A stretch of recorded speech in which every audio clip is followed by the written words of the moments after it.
അങ്ങനെ നോമ്പും പെരുന്നാളൊക്കെ കഴിഞ്ഞപ്പോഴേ വീട്ടിലെല്ലാവർക്കും ഒരു പൂതി, വേറെ ഒന്നുമില്ല കേട്ടോ, ഞാൻ ഉണ്ടാക്കുന്ന കേക്ക് കഴിക്കണമെന്ന്. അപ്പോൾ എന്താ ചെയ്യുക? അങ്ങനെ ഞാൻ അതിനുള്ള ഒരുക്കങ്ങളൊക്കെ തുടങ്ങിട്ടോ. പല സാധനങ്ങളും പല ഭാഗത്തായതുകൊണ്ട് തന്നെ ഇത് കുറച്ച് നടന്നിട്ടാണ് ഉണ്ടാക്കുന്നത്. അങ്ങനെ പഞ്ചസാരയിലോട്ട് ഈ ഒരു പട്ട ഗ്രാമ്പൂ ഒക്കെ ഇട്ടെടുത്ത് പൊടിച്ച് മാറ്റി വെക്കുന്നുണ്ട് കേട്ടോ. അതിലോട്ട് നമുക്ക് ഈ കാരമലൈസ് സിറപ്പും കൂടി വെച്ച് കൊടുക്കുക ഈ നട്ട്സിലോട്ട്. അതിൻ്റെ കൂടെ orange zest, carrot, orange juice, ഉപ്പിട്ട് കൊടുക്കുന്നുണ്ട്. അതുപോലെ തന്നെ ബേക്കിംഗ് സോഡയും കൂടി ഇട്ട് കൊടുത്തിട്ടോ. ഒരു അരമണിക്കൂർ നേരം ഒന്ന് മാറ്റി വെക്കുക. അത് കഴിഞ്ഞിട്ട് ഇതാ ഈ 4 മുട്ടയിലോട്ട് വാനില എസൻസ് ഒഴിച്ച് കൊടുത്തിട്ട് നന്നായിട്ട് ബീറ്റാക്കുക. കുറച്ച് വലിയ പാത്രത്തിൽ ഒഴിച്ചു കൊടുത്തിട്ട് വീണ്ടും ബീറ്റാക്കി അതിലോട്ട് 1 കപ്പ് മൈദയും ബേക്കിംഗ് പൗഡറും കൂടി ഇട്ട് കൊടുത്ത് നന്നായിട്ടൊന്ന് അരിച്ചെടുത്ത് പഞ്ചസാര ഇട്ട് കൊടുത്ത് മിക്സാക്കി കൊടുക്കുക കേട്ടോ.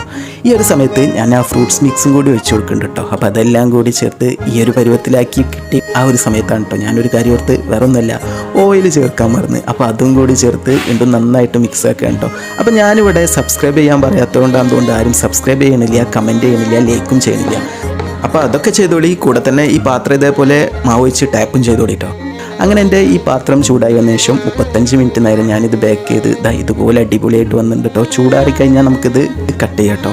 ഞാനിത് കട്ട് ചെയ്യണത് അടുത്ത ദിവസമാണ്. അപ്പോൾ അടിപൊളിയായിട്ട് വന്നിട്ടുണ്ട് കേട്ടോ. കട്ട് ചെയ്ത് നല്ല ടേസ്റ്റാണ് കേട്ടോ. ആ ഒരു ഓറഞ്ചിൻ്റെ ആ ഒരു ഫ്ലേവറൊക്കെ ഇങ്ങനെ ഇതിലിങ്ങനെ മുന്നിട്ട് നിൽക്കും. നല്ല ടേസ്റ്റാണ് കേട്ടോ. നല്ല മുഞ്ചുണ്ട് കേട്ടോ കാണാനായിട്ട്.